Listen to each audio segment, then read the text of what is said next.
19절로 21절입니다. 이스라엘은 호렙산에서 출발하여 세일산 일대를 지나 가데스 바네아에 도착했습니다. 세일산을 지났다는 것은 에돔 국경 밖의 세일산 변두리를 지난 것을 말하죠. 그들은 거칠고 위험한 바란 광야를 통과했습니다.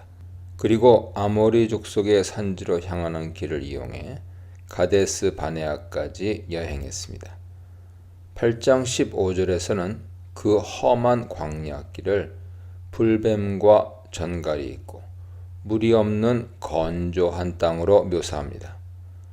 19절의 아모리 족속의 산지길로라는 말은 이스라엘 백성이 아모리 족속의 산지길을 통과했다는 뜻이 아닙니다. 그들은 호렙산으로부터 바란 광야를 거쳐 아모리 족속의 산지로 가는 어떤 경로를 통해 가데스 바네아까지 여행했습니다. 아모리 족속의 산지는 가데스 바네아 북쪽의 가나안 산악지대를 의미하죠.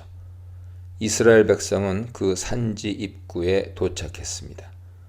호렙산에서 가데스 바네아까지 10하루길, 대략 230km에 이르는 험한 광야길 여행을 마무리하고 드디어 이스라엘 백성이 가데스 바네아에 도착했습니다. 그 후 그들은 가나안 땅 입구에 진을 쳤습니다. 모세는 백성들을 향해 두려워하거나 주저하지 말고 즉시 가나안 땅에 올라가서 그곳을 정복하자고 용기를 북돋았습니다. 만일 이 땅을 너희 앞에 두셨은즉이 이미 너희에게 주셨으니로 해석할 수 있다면 가나안 땅은 이미 선취적으로 정복된 땅이다 하는 셈이죠. 모세는 사중적인 명령형 동사를 반복 사용하면서 강하게 그들을 독려했습니다. 올라가서 차지하라. 두려워하지 말라. 주저하지 말라고 말이죠. 22, 25절입니다. 당장 진격하자는 모세의 말에 백성은 우선 정탐꾼을 보내 그 땅을 탐문하자고 제안합니다. 이는 민수기 보고와 모순되죠. 본문에서는 가나안 땅 정탐이 백성들의 요구에서 비롯되었습니다. 모세는 그 제안을 매우 긍정적으로 받아들여 12명의 정탐꾼을 선발해서 내보냈습니다.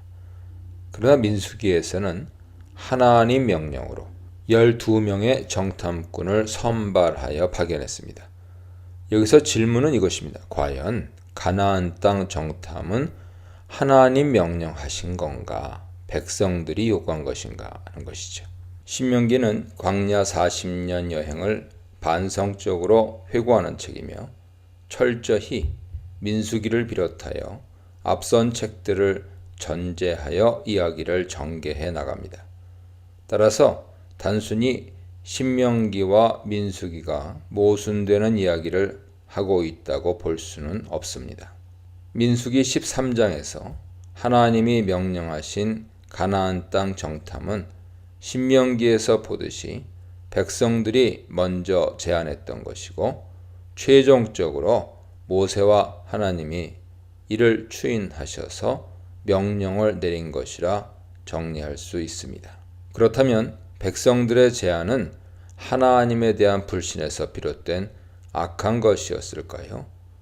신명기 1장은 이에 대해 아무런 평가를 내리지 않습니다.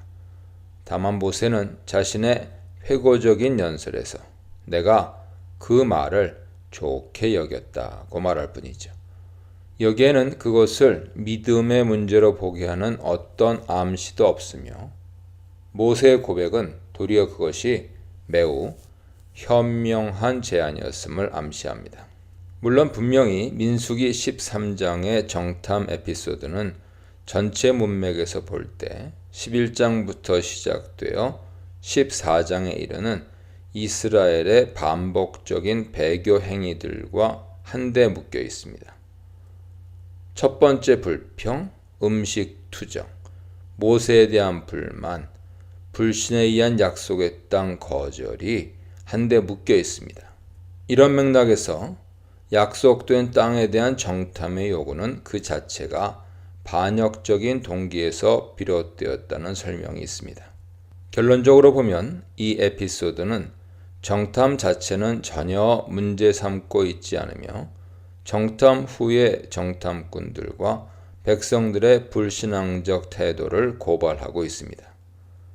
정탐은 백성들 편에서 제안되었으나 하나님이 추인하셔서 명령하신 작전이었던 것이죠. 모세는 각 지파에서 한 명씩 12명의 정탐꾼을 선발합니다. 민수기 13장에서 그들은 각 지파의 지휘관, 나시이자, 수령, 로시, 곧 지파장들로 확인되며 그들의 이름도 소개됩니다. 정탐꾼들은 가나안의 최북단인 하맛 어기 근처 르홉에 이르기까지 탐문 활동을 한 뒤 다시 남하여 돌아오는 길에 헤브론 근처를 집중적으로 관찰했습니다. 그 지역이 특히 풍요로운 땅인데다 군사적으로 매우 중요했기 때문일 것입니다. 정탐꾼들은 헤브론 근처의 에스골 골짜기에서 큼직한 포도송이들이 군집을 이룬 포도나무 가지를 베고 아마도 석류와 무화과도 그렇게 벤 뒤 긴 막대기에 묶고 두 사람이 어깨에 매었습니다. 정탐꾼들은 그 땅이 젖과 꿀이 흐르는 땅임을 증거물과 함께 보고했습니다. 26, 28절입니다. 정탐꾼들은 그 땅은 과연 하나님의 말씀대로 젖과 꿀이 흐르는 땅이나 동시에 그곳 백성과 요새는 너무나 강하다는 비관적인 보고를 내놓았습니다. 그들은 거기에 아낙 자손들이 살고 있다고 알렸습니다. 여호수아에서는 아낙의 아비가 아르바라고 언급되고 있습니다.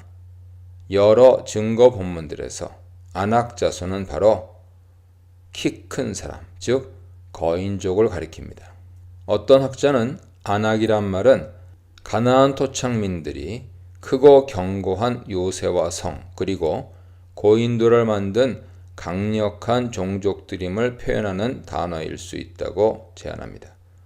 실제로 아낙 자손은 그 땅 거주민은 강하고 성읍은 견고하다 하는 표현, 또는 강대한 나라로 성읍들이 크고 성벽은 하늘에 닿은 크고 많은 백성들, 능히 당할 수 없는 사람들이라는 표현과 더불어 언급됩니다. 이 경우 아낙은 일종의 수사 상징 표현이죠. 여타 다른 자료들은 아낙 자손이 실제로 거인족임을 증거합니다. 29절로 33절입니다. 백성들은 정탐꾼들의 비관적인 보고를 듣고 좌절하며 웅성거렸던 것 같습니다. 본문에 따르면 모세는 그들을 진정시키고 다시 한번 용기를 북돋으며 백성을 독려합니다. 그러나 민수기에서는 이때 갈렙과 여호수아가 등장하여 모세 앞에 서서 백성을 진정시킨 뒤 용기를 북돋는 연설을 하고 백성을 설득합니다. 신명기의 특징이 앞선 사건의 이야기를 축약하거나 그 사건의 새로운 측면을 조명하며 회상한다는 점을 고려해 다음과 같이 상황을 종합 재구성해 볼 수 있습니다.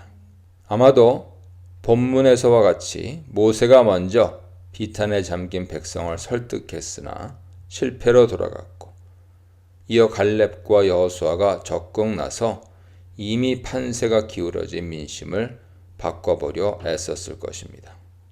모세는 그들이 과거 경험했던 여호와의 놀라운 능력에 호소하며 백성들을 설득합니다.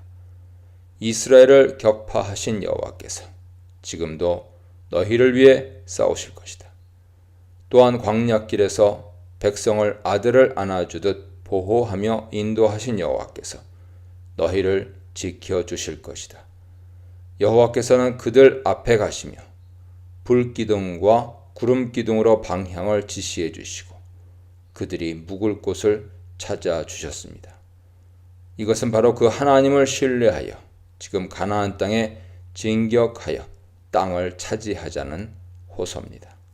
그러나 다른 정탐꾼들은 모두 한 목소리로 비관론을 쏟아냅니다. 가나안 족속들이 워낙 강하기 때문에 이스라엘 백성 군사력으로는 그들을 이길 방법이 없다는 것입니다. 심지어 그들은 첫 번째 보고에서 자신들이 가져온 엄청난 과일을 보여주면서 매우 긍정적으로 평가한 그 땅 자체를 악평하기 시작합니다. 죄로 물든 인간은 마음이 돌아서면 좋았던 일이나 사람에 대해 갑자기 악담하는 나쁜 습성을 지니고 있습니다. 그들은 자신들이 좋은 땅이라고 보고했던 그 땅이 거주민을 삼키는 땅이라고 공포심을 조장했을 뿐입니다. 영적 거리, 정탐 제한, 진정한 적, 역사 묵상에 대해 묵상해 보시기 바랍니다.